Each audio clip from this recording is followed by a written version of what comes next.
Hello to everybody present over here and to those watching online. We are here at Get Your Geek On, a collaboration between BrisAsia, UQU Esports, UQ Life. And my name is Vindhya Barwal. It's easier to remember as Vindhya from India. And I will be your moderator / chair for tonight. And today with me, we have some very lovely people that I will allow them to introduce themselves. But before I do that, I'll introduce myself. My name is Vindhya, like I said, and I am the engagement officer for UQU Esports. In the past, I have worked as a narrative designer for a top casual gaming mobile company back in India. And I'm currently writing a thesis on the relationship between political decisions and public perception in video games. So I'll start with you, Tanil. Please introduce yourself. Hello everybody, online and here. My name is Tanil Lynch. I work at the University of Queensland and help run an esports high school championship along with a small team. For the past year, we've worked with about 30 schools across southeast Queensland, and we are now expanding it more and more.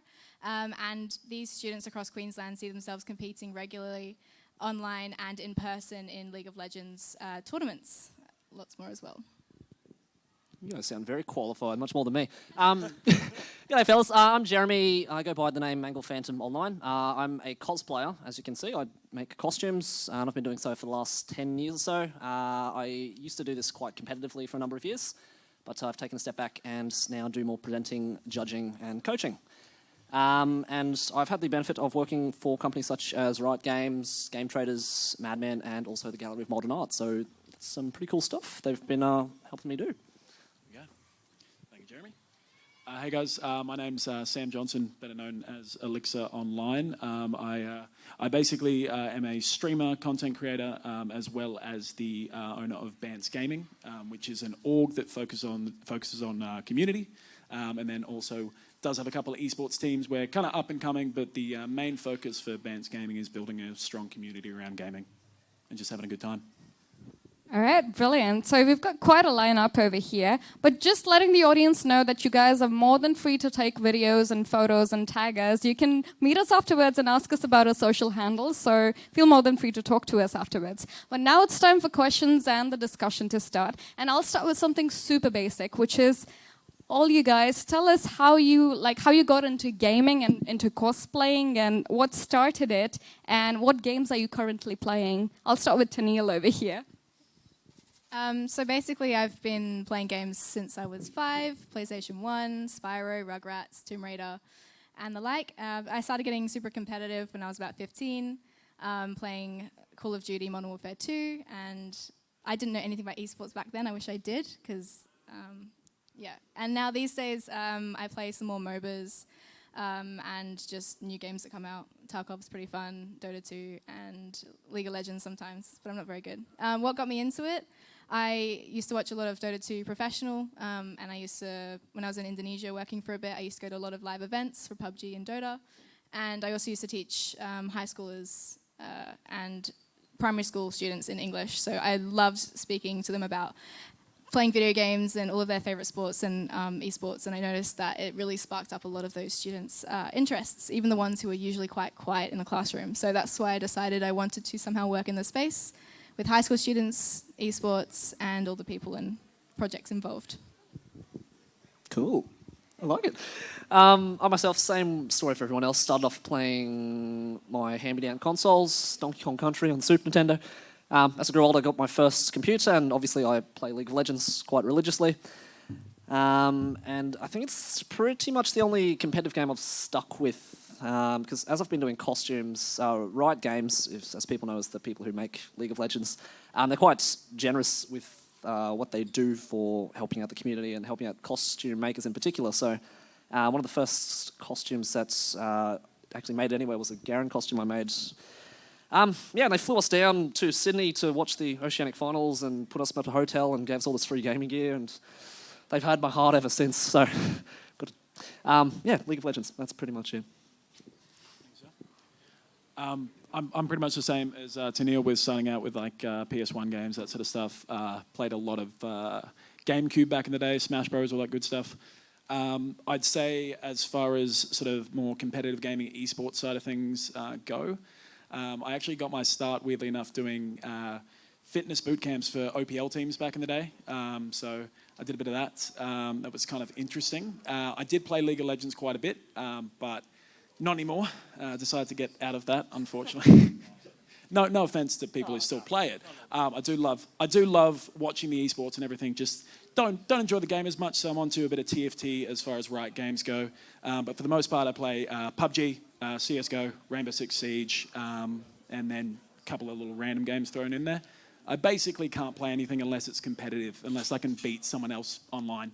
PvP only is my kind of focus. So, and now I'm playing a bit of comp PUBG, and obviously involved in building up the competitive scene of all those other games as well. So, yeah.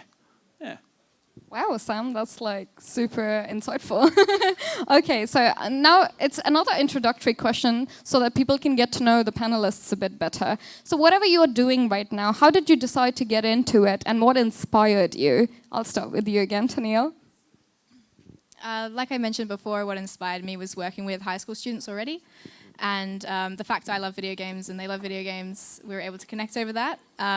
Coming back to Australia in 2018, I started to network with people who I knew worked in the industry, came up with a few project ideas, bounced them off, and then randomly came across this job going at UQ, which was a really great opportunity to work with teachers, parents and students across the Southeast Queensland and now the state. So that's what inspired me, is seeing the spark in the students' eyes when they actually enjoyed a subject and could relate over it.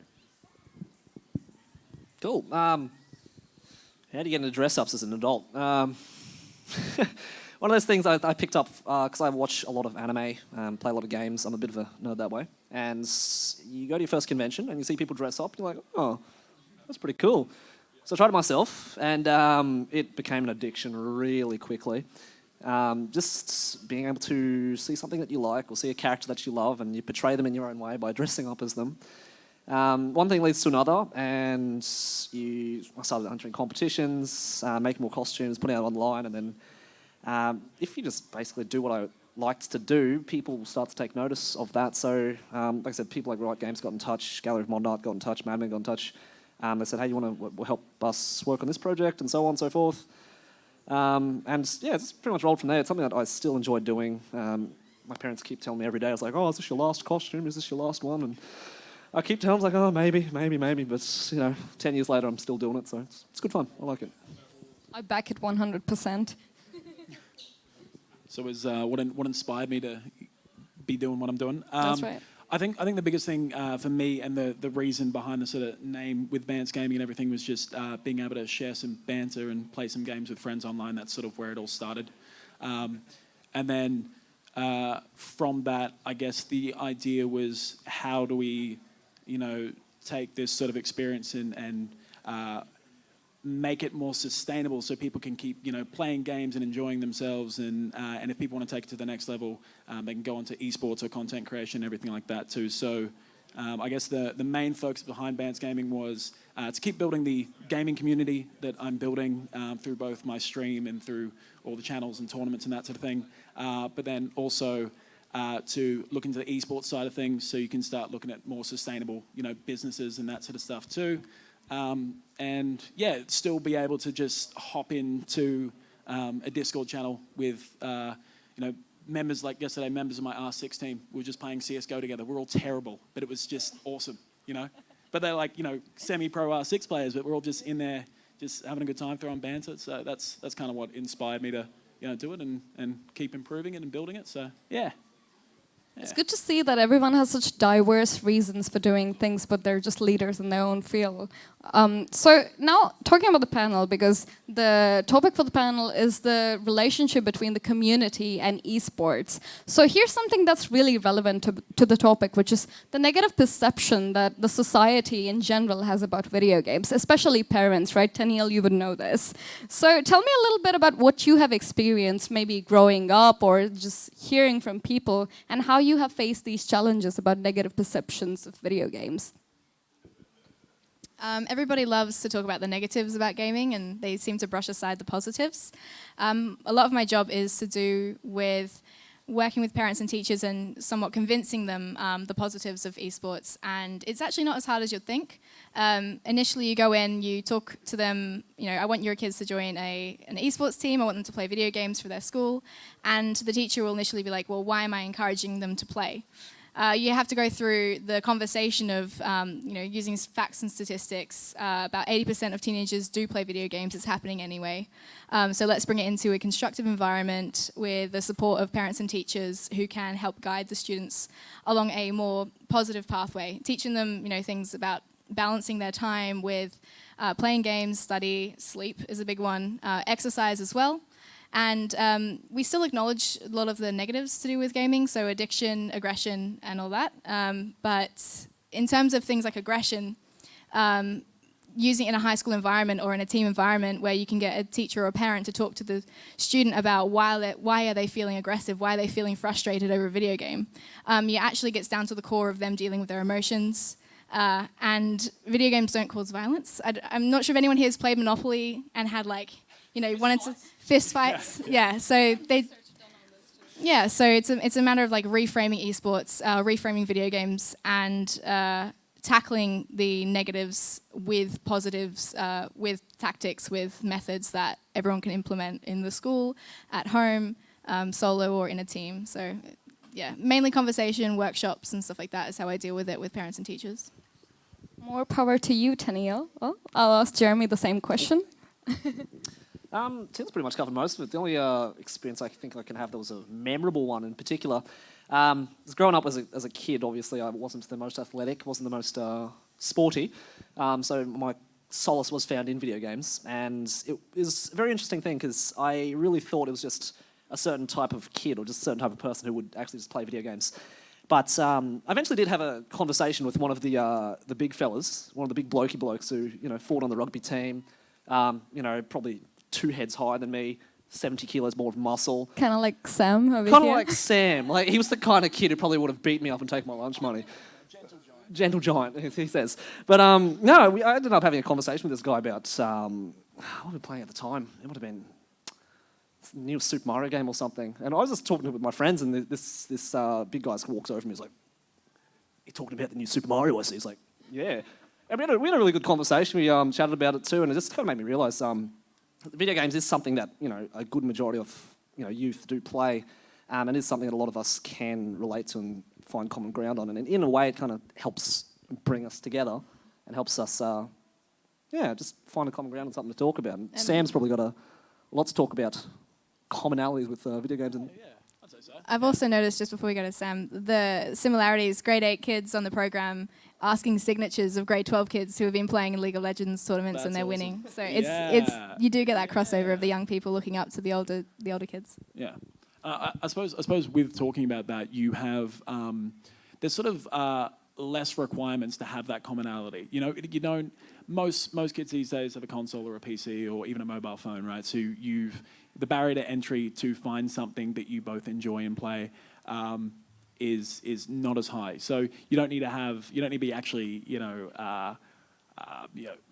like that good at physical sports or anything like that. If you wanted to just play like a mobile game with some friends, and it's like one of probably the most open sort of I guess forms of media probably to be able to interact as well as that. And with what you said about the video games cause violence, I think it was a Harvard study they did on it. It was a Harvard study, yeah. It was a Harvard study. There's literally no link between it, so it's Harvard. So I don't know why anyone would still harp on about that, but we do still need to address it, obviously.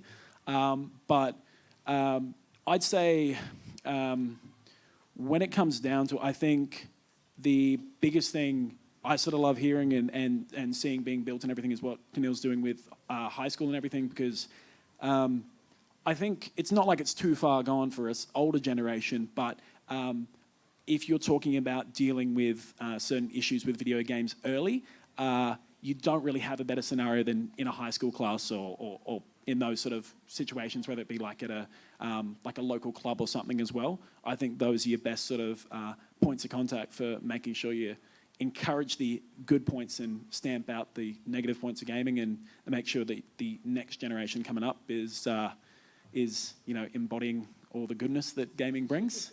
You always have some negatives that'll be happening, and that's just the same with everything. But I'm glad that there's a lot of initiatives like that happening, which is good. Yeah.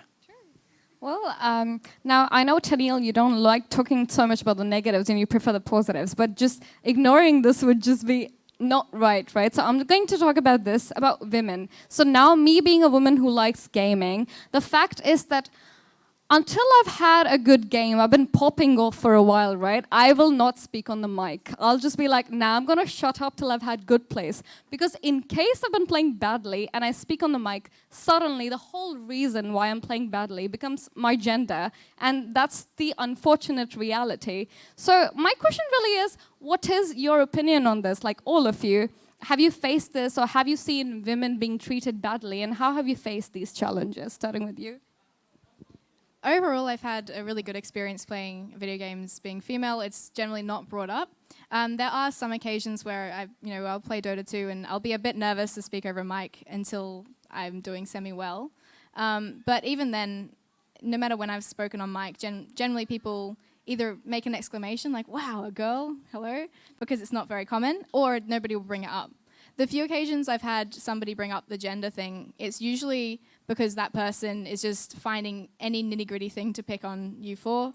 Any sort of minority group gets picked on, and I generally just mute them, or my friendly players will back me up and tell the guy to be quiet, and I just mute as well. Like, the mute button, it solves so much. Yeah. On to the men. Oh, the men. Well, our opinions might not be valid here. But no, obviously in cosplay, I think it's a fair statement to say a majority of people who do costumes would be females, whether it be for just the creative side of it. I know it's not manly for guys to sew, but when it comes down to, I guess, the number of girls I see doing video game costumes, it greatly outnumbers the guys. And I guess when it comes to just talking about, if there's any prejudice against females or anything like that, in the times I guess I've experienced playing with girls, it really hasn't been too much of a problem. Especially if it's a closed environment where you're just playing with your friends, it's not too bad. But when you do go online, there is that, like Tennille said, there's a bit of a prejudice against them. I think just because they are the minority there, but I guess just in real life, people treat each other a bit differently. But online, so it has a bit to do with anonymity, then that's what you're trying to say. Yeah, I think as long as people see you in real life, they'll treat you like a person. But when it comes to hiding behind a screen or whatever it is, I think there definitely is a line there which people like to cross for no other reason than to be mean. But obviously, I can't say much for that myself because I'm not. I'd like to say I'm a nice person because I don't. We don't doubt it. But no, Sam, you're a streamer. You've probably talked to a lot of girls online in your time. What's your experiences? I mean, I'd say, obviously, as a male, I can't say that I've had those sort of situations happen. I guess it's the closest I could ever get was like, oh, this guy's a streamer, so he doesn't have to be good at the game. And it's like, it's not even equivalent. But one of the girls I regularly play CSGO with has been dealing with it for over 2,500 hours of CSGO she's played now. So it's a lot of time to be dealing with it. But she's gotten really good at it. And she still talks over the mic when she wants to and everything like that too. But it is kind of a sad reality that if we're playing together and even if she's doing well, if she speaks on the mic or someone on the other team finds out she's a girl because they go and watch my stream or something like that, there's some really bad stuff that'll be said in the game chat. And it's painful as well because it's they're not even on the same team. So it's not something where they're like, oh, this is why we're losing. A lot of the time it'll just be, it's something mean to say. And I don't know whether... I don't know where that comes from, but obviously there's probably a little bit more that needs to be done, but it's definitely the anonymity that does allow that a lot more. These guys definitely would have been saying these sort of things in real life, and I think it probably is a nice little space for them to, be this alpha male online and all that sort of stuff too. So... yeah, I'm not really sure what needs to be done as far as that aspect of it goes, just general matchmaking. But it is just sad to see, and I always make sure I do speak out about it as well, because I'm not afraid to speak on comms or put people in their place. I have to do it quite a bit with like my community too. Some people get a little bit out of line as well. So yeah. I think it's something that's definitely changing. The environment's changing. In the high school program, we have a lot less girls involved, but of the girls that are involved, there's a lot more younger ones, year 8, year 9. So I'm foreseeing or hoping that over the next few years, as high school esports becomes more popular, these grade 8, grade 9 girls will continue to stay in their teams up until grade 12. The people that play with them are going to be more used to playing with females, people from different backgrounds, all that. So it could just take a bit of time. Yeah, and I don't want to like take too much time on this, but I know we're having a little bit of a chat about the female-only esports leagues, and I think we had a bit of a difference of opinion on this one, Tennille. But I'm for it for the most part. I know there's a couple of issues. I think the problem is until we sort of at its core, like say for example. You get into, my example is mostly PUBG because I play mostly PUBG competitive. Sometimes as a girl, if you were to go into one of those group chats, you would just leave instantly because the discords can get really bad and they're not a very conducive environment for that. So I think the place where your women's only league stands out is that you're not going to have this sort of guys club vibe, and you are going to allow these women to actually get a chance to play competitive, especially in something like PUBG where normal gaming, normal MM is a completely different world from the esports and competitive side of things. Yeah, I'm not against all female competitions, but I do see the negative parts in terms of, I did a little brief stint in the military a few years ago, and they started pushing female this and female that, and I found that it kind of almost put us down, because then if me or my friends achieve something that we'd worked hard for, you then get labelled as getting that because you're just female. Yeah, yeah. No, so for sure. I can see I was talking to somebody last night about this actually, where he said he's got friends who are female that would much rather get involved in an all-female competition and give them the confidence. So I actually, that was like the first time someone really said that, and I thought about it. I thought it was great. The idea of female boot camps I'd love to see, because then it's like not competitive, it's not really putting them aside from anyone else, but it's getting girls coming together and training together and working together. Yeah, for sure. Awesome. I mean, if it were up to me, I'd just say that I think mixed matches are the way to go, because yeah, you want more females to come out, but then that needs to start at a very small level, not at such a high level that you're like a men's league and a women's league. I feel like it should start when they're little, guys and girls playing together, and then by the time that they get old enough to be in leagues, then it's just mixed matches. So do you think we're looking at like next generation sort of? Yeah, I would say so. Like right now, yes, the situation's not the best, but I think it would get better as time passes by.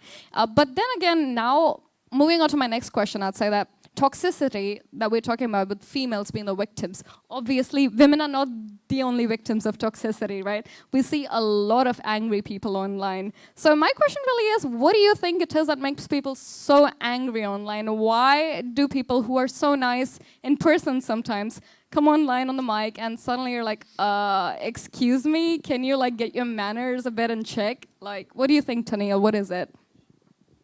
Sometimes it's just a case of not knowing better. I had an ex-partner a few years ago who used to be very toxic and racist online, and it became almost like a norm that people say that, because I saw him doing it, I saw people saying it back to him, and I didn't really take part, but then I started realizing it was a very, nasty thing to be doing. I think a lot of it just comes down from younger people looking up to older people, that older streamers, older gamers that used to get away with it back in the day. So PewDiePie, for example, he's not the most toxic out there, but he says some edgy things. Or you have some other ones back, when your online footprint wasn't super traceable, people could get away with saying whatever. Whereas these days, it is a lot more traceable. It just comes down to the educating young people, I think, getting them to realize that there's people sitting on the other side of that chat line who have their own issues and problems going on. Really great example last year was a student just did some random banter to another school. He said, GG, easy, you're a bot, which isn't inherently like the worst thing to say ever, and it's banter. Yeah, and people do say it, but the teacher on the other team said that actually really affected that student, and the student lost a lot of confidence and didn't really want to play on the team anymore. So the teacher of the offending student actually got him to go home, write an essay, talk about online bullying, and I think he got suspended for a week. So it actually highlighted to the young people that that sort of language isn't acceptable, and they would be getting away with it if they were playing in their room at night. Their parents aren't looking at what they're reading or what they're saying. So having like an open educating environment about it just kind of gets them thinking twice about what they say online. I often, I'll be so frustrated in a game, but I often will just not say anything at all because, you feel bad. Once you've quit the game, then you'll be like, oh, that was really nasty, I shouldn't have said that. You start feeling bad. So I've just learned to not say anything at all if I'm frustrated. Toxicity, League of Legends specialty. Anyway, I think it's a lot of what Neil said. The best, I think, approach to it is to educate people when they are younger. You get educated when you're young about bullying all the time. So, bullying is bad, don't do it. And in the same way, it should translate over to online games. League of Legends in particular, if you play it or not, you should know it is infamous for having a very toxic community. Mostly towards your own teammates, which is ironic. So, say the other team is, beating you quite splendidly. 9 times out of 10, the comment will be wanting to blame somebody else on your team rather than saying, oh, wow, the other team's playing very well. Let's see if I can, match them or something. And ideally, it should be the correct attitude that a lot of people should take, whether it be in, on the sports field, if it's going to be, in the workplace even. But when it comes to online, I think it's very much comes down to just taking a step back and admitting faults, which I think I'm going to say it, a lot of men might have a bit of trouble doing that. Right. Just taking a step back and admitting faults. And if there's guys online playing, when it comes to making a mistake in a game, they don't want to admit it, so they would likely just want to blame somebody else. And in doing so, they're like, oh, let's blame whoever's doing next worst on my team, whoever's that might be. And so I think it stems from, a lot of insecurity, and it stems from a lot of people just not being able to take the brunt of their mistakes. And I think, like Neil said, the best thing to do is just educate them young, educate them on what is appropriate and what's not. And, fortunately, we have people like Taniel doing things like that. She's doing God's work. Yep. She's doing God's work. Absolutely, I agree with you. Unfortunately, we're running a little bit short on time, so I'll start with you, Sam, with like a final question, which is, as a young leader in the field, as you all are, what are your recommendations and something that you'd like to change or something that you're hoping would get better in the field of gaming? We'll keep it as short as we can, and then we'll open the floor for questions. I'd say one thing, as like a recommendation to be getting into esports and gaming and making it more sustainable, I think if you are, I think the field I mostly deal with is esports players. And one thing that I'm focusing on with my esports players is making sure that they diversify as much as possible in what they're doing. So it's no good. Look, there's certain scenarios where it may work out, but it's no good just going, I'm just going to play this game 16 hours a day, I'm going to be the best at it, I'm going to make lots of money. Because the people who are the most successful esports players in the world are personalities as well. They make content, they do brand deals, and that's where the sustainable income is. So I'd say one big thing is that don't just know life a game. Don't just close yourself off. Community is very important. The personality is very important, and your appearance, social media, everything like that is very important as well. So it's kind of like a little onus as well to be like, don't be toxic in games because it could come back to bite you. Banter's great. I love banter, obviously. But toxicity and racism and all that sort of stuff, I think one of those things is people start taking gaming more seriously and there's a footprint comes back to you as well, then